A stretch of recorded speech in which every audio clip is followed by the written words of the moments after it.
want to start off by answering the question definitively. The answer is yes.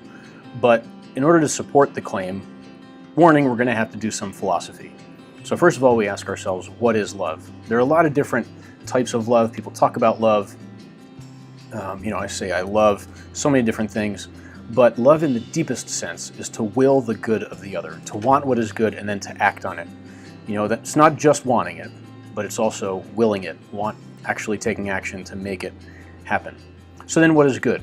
If I will the good of the other, what is that good? And it's really that someone reaches his or her full potential.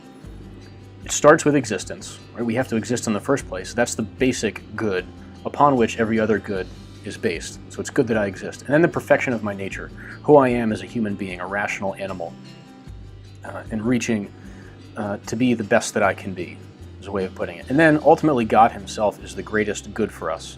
He is the thing that brings us the most happiness. The thing to focus on here is existence, right? That's the one thing that we know we all have. So what is existence? It's to be, right? That we are.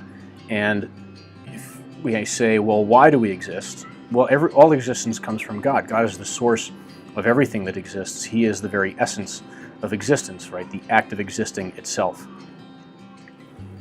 And so then that's why you exist. Well, then why did God create you in particular? Because he wills your good. Your existence is a good thing that God has willed to you. So that means that he loves you. So does God love you?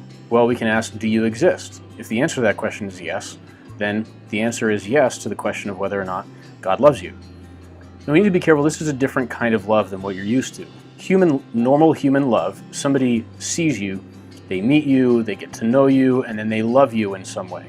Either they're attracted to you, or they like being with you, it brings them pleasure, or they might have that deeper love for you where they will your good. But they have to meet you and know you first. It's a response to you. And this is how all human love is. It comes to us from the outside. With God it's different though, because he is the very basis of our being.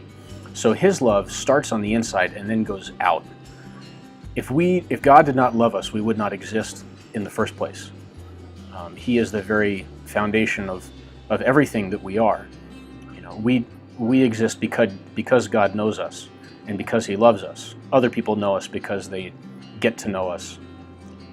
In God's case, it's his knowledge first and foremost and his love for us, and that is the cause of our existence. And so does God love us? With a resounding yes. Even from a philosophical perspective, the answer to that question is yes.